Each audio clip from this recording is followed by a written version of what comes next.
तो भाई UP board ने आपको कुछ निर्देश दे रखे हैं, यानी कैसे आप अपने बोर्ड्स के एग्जाम में अच्छे मार्क्स ला सकते हैं और कैसे अपने मार्क्स को आप बूस्ट कर सकते हैं। उसके लिए यूपी बोर्ड की ऑफिशियल वेबसाइट पर कुछ आपके लिए निर्देश दे रखे हैं जिसको आपको फॉलो करना है अपने मार्क्स को बूस्ट करने के लिए। यानी यूपी बोर्ड खुद आपको बता रहा है कि आपको क्या क्या करना है जिसके आपके मार्क्स बहुत अच्छे आने वाले हैं। तो देखते हैं यूपी बोर्ड क्या कह रहा है आपके हिंदी के एग्जाम के लिए और हिंदी में क्या क्या चीजें आप ध्यान रख के अपने मार्क्स को बूस्ट कर सकते हैं। तो ये ऑफिशियल वेबसाइट पर मैं हूं यूपी बोर्ड्स की, तो इसमें हम देखेंगे अगर, ठीक है, तो यहां पर इंटरमीडिएट परीक्षा वर्ष 2025 की तैयारी एवं परीक्षा में अच्छे अंक प्राप्त करने संबंधी महत्वपूर्ण सुझाव, कुछ आपको सजेशन खुद यूपी बोर्ड दे रहा है कि कैसे आप हिंदी में अच्छे मार्क्स लाएंगे। तो पढ़ते हैं भाई क्या क्या दे रहा है। तो हिंदी विषय की तैयारी करने हेतु महत्वपूर्ण सुझाव क्या क्या है। हिंदी विषय में देखिएगा, हिंदी विषय में गद्य पद्य कथा साहित्य संस्कृत खंड व्याकरण काव्य और सौंदर्य खंड काव्य एवं निबंध सम्मिलित है। परीक्षा में सफल प्राप्ति करने के लिए समय का उचित प्रबंधन करके संपूर्ण पाठ्यक्रम का एकाग्रता पूर्वक पुनरावृत्ति करें एवं विषय को रटने के स्थान पर भली भांति समझें। ठीक है, एकदम सही से पढ़ें, ओवरव्यू लें, एकाग्रता से डेडिकेट होकर। निर्धारित काव्य का अध्ययन करते समय कविता में निहित काव्य सौंदर्य के तत्वों जैसे कि रस हो गया, छंद हो गया, अलंकार हो गया को रेखांकित करें और परिभाषा एवं उदाहरण का अभ्यास करें।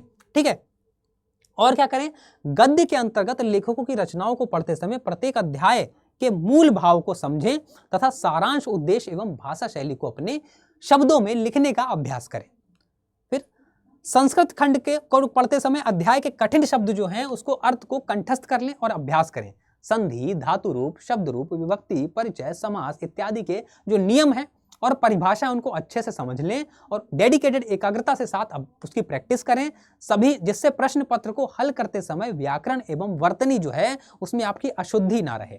ठीक है, फिर शब्द रचना के तत्व, लोकोक्तियां एवं मुहावरे, शब्दों में सूक्ष्म अंतर, अनेकार्थी शब्द, अनेक शब्दों के लिए एक शब्द, वाक्यों में त्रुटि मार्जन एवं तत्सम शब्द इत्यादि के नियम एवं परिभाषा को भली भांति समझ लें एवं अभ्यास करें, यानी कि प्रैक्टिस करें, जिससे प्रश्न पत्र को हल करते समय व्याकरण एवं वर्तनी संबंधी अशुद्धि का अभाव रहे एवं नए शब्द रचना और वाक्य गठन में सहायता मिले। ठीक है, फिर परीक्षा के पूर्व गत वर्ष के प्रश्न पत्र एवं आदर्श प्रश्न पत्र को निर्धारित समय के अंतर्गत पूरा करने का अभ्यास करें, यानी कि प्रीवियस ईयर पेपर और मॉडल पेपर को क्या करें, दिए गए समय में उसको प्रैक्टिस करें ताकि आप उसको कर पाएं। सर्वप्रथम प्रश्न पत्र को पढ़ लें, प्रश्न पत्र में दिए गए निर्देशों को अच्छी तरह, जो इंस्ट्रक्शन दिए प्रश्न पत्र में, क्वेश्चन पेपर में, उसको अच्छी तरह समझें। उसके पश्चात उत्तर लिखना प्रारंभ करें। ठीक है, वर्णनात्मक प्रश्नों के लिए उत्तर तत्परक एवं स्पष्ट लिखें और प्रयास करें कि व्याकरण एवं वर्तनी संबंधी अशुद्धि ना हो। प्रयास करें कि आपकी जो है व्याकरण संबंधी अशुद्धि ना हो, कि रा कहीं नीचे लगाना तो आपने ऊपर लगा दिया, ये सब चीजें ना करें।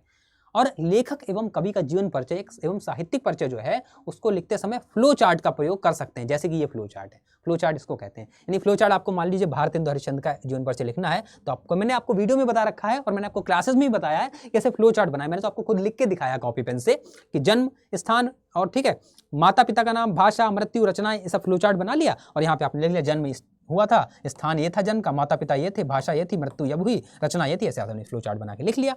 ठीक है, फिर उत्तर लिखते समय अंक के अनुसार शब्द सीमा का ध्यान रखें, यानी कि जितने नंबर का क्वेश्चन है उसकी शब्द सीमा का ध्यान रखें। यानी कि 2 नंबर का प्रश्न है, 40 शब्द लिखने, आप लिखे पड़े 100 शब्द, और 5 नंबर का प्रश्न है 100 शब्द लिखने, आपने 20 शब्द में खत्म कर दिया। तो शब्द सीमा का ध्यान रखें। पैराग्राफ आधारित प्रश्न को हल करने से पूर्व 1 से अधिक बार अवश्य पढ़ लें। ठीक है, और प्रश्न को अच्छी तरह समझ कर ही उत्तर लिखना प्रारंभ करें। उत्तर लिखते समय व्याकरण के नियमों एवं विराम चिन्हों यथा अल्प विराम, पूर्ण विराम इत्यादि का सावधानी पूर्वक पालन करें। कहां पे विराम लगे, कहां पे अल्प विराम लगे, ध्यान रखें। प्रश्न पत्र में दिए गए पत्र को लिखते समय पत्र के प्रारूप को ध्यान में रखते हुए स्वच्छता और स्पष्टता के साथ संक्षिप्त शब्दों में लिखें, यानी कि साफ लिखें और स्पष्ट लिखें। देखिए कटिंग वटिंग ज्यादा ना करें, बेहतर रहेगा आपके लिए। निबंध लिखने के लिए चयनित प्रकरण को कुछ सब प्रमुख बिंदुओं में विभाजित कर लेना चाहिए, जैसे कि वह मैंने आपको क्लास में बताया था कि निबंध आपने यहाँ से शुरू किया और लिखते चले गए, तो ऐसा नहीं, उसकी हेडिंग्स होनी चाहिए, प्रस्तावना, विषय विस्तार, उपसंहार, ये सब हेडिंग्स उसकी होनी चाहिए। निबंध लिखते समय विचारों की क्रमबद्धता यानी कि सीक्वेंस, भाषा शैली, समय, शब्द सीमा का ध्यान रखें और विषय से इधर उधर ना भटकें। ठीक है, गाय की बात करें तो गाय भी रहें। ठीक है, ज्यादा नहीं कि गाय के दूध से पनीर भी बन जाता है और पनीर में क्या क्या होता है, मटर पनीर कैसे बनता है, भटक न जाए मार्ग से। ठीक है, संस्कृत खंड पर आधारित अवतरण का संदर्भ सहित हिंदी में अनुवाद स्वच्छ, स्पष्ट और सुंदर अक्षरों में लिखना है, साफ सुथरा लिखना है। ठीक है, अपने जिले के लिए निर्धारित खंडकाव्य के सही प्रश्न का उत्तर पुस्तिका में लिखें, यानी कि जो आपके जिले में निर्धारित खंडकाव्य है उसका ही उत्तर अपनी पुस्तिका में लिखें। ठीक है ना, तो ये कुछ आपको दे रहा है हिंदी के लिए इंस्ट्रक्शन, ठीक है। इसको आप यूपी बोर्ड की ऑफिशियल वेबसाइट पर देख सकते हैं और समझ सकते हैं कि क्या क्या आपको इंस्ट्रक्शंस फॉलो करने हैं बेहतर एग्जाम में मार्क्स लाने के लिए, जो कि आपको खुद यूपी बोर्ड बता रहा है, समझ रहे हैं। तो ये तो आपको फॉलो ही करने हैं। और अगर आप बेहतर तैयारी करना चाहते हैं भाई, तो ये चैनल आपको दिख रहा है अड्डा यूपी बोर्ड, जो आपको कंप्लीट इन्फॉर्मेशन यूपी बोर्ड की देता है, जिसमें बहुत सारे सब्जेक्ट्स चलते हैं। देखो केमिस्ट्री, बायोलॉजी सब चल रहा है। और हिंदी को अगर आपको पढ़ना है तो प्लेलिस्ट में जब आप जाएंगे, प्लेलिस्ट में जाते ही आपको ये देखिए मेरी हिंदी की सारी वीडियोस आपको मिल जाएंगी। ये देखिए संपूर्ण हिंदी भी मैंने करा रखी, 14 वीडियोस हैं इसमें, हिंदी की आपकी सारी वीडियो आपको मिल जाएंगी। डेली क्लासेस मेरी चलती है जिसमें मैं व्याख्या कराता हूं, वो भी आपको हिंदी की मिल जाएगी, ठीक है ना। तो एक बार अवश्य देख लें इसको, एक बार जरूर देख लें, ठीक है, अपने एंड से ये। और जब आप जाएंगे, देखो छोटा क्यों नहीं, हाँ, जब आप जाएंगे शॉर्ट्स में जाएंगे तो मैंने बहुत सारे शॉर्ट्स भी दे रखे हैं आपको। जैसे मैंने क्या क्या बता रखा है, मैंने आपको इंपॉर्टेंट गद्य के जीवन परिचय बता रखे हैं, ठीक है। इंपॉर्टेंट देखिए महत्वपूर्ण साहित्यिक परिचय बता रखे हैं मैंने आपको, महत्वपूर्ण गद्य के जीवन परिचय बता रखे हैं, सारी चीजें बता रखी हैं। लाइव में आप जाएंगे तो लाइव क्लास मेरी डेली 11 बजे होती है, डेली सुबह 11 बजे मेरी Monday to Saturday live class होती है। उसमें व्याख्या वगैरह, चैप्टर वगैरह सब कराता हूँ, तो उसमें जुड़े, जरूर जुड़े, ठीक है। और रिकॉर्डेड वीडियो भी आपको कई सारे मिल जाएंगे यहाँ पर, जिसमें देखिए मैंने कहीं सर्वनाम बताया है, संज्ञा बताया, 10 मिनट में खत्म किया है, बहुत सारी इन्फॉर्मेशन आपको इस चैनल पर मिल जाएगी। तो अभी इस चैनल को सब्सक्राइब कर लें और डेली क्लासेस यहाँ पे अटेंड करें। यहाँ पे यूपी बोर्ड की आपको कंप्लीट तैयारी कराई जाती है। तो आई होप आपको वीडियो अच्छा लगा होगा, और अच्छा लगा है तो एक बार लाइक और शेयर करिएगा अपने दोस्तों के साथ, और एक प्यारा सा कमेंट करके जरूर जाइएगा। मिलते हैं आपसे नेक्स्ट वीडियो में, तब तक के लिए जय हिंद।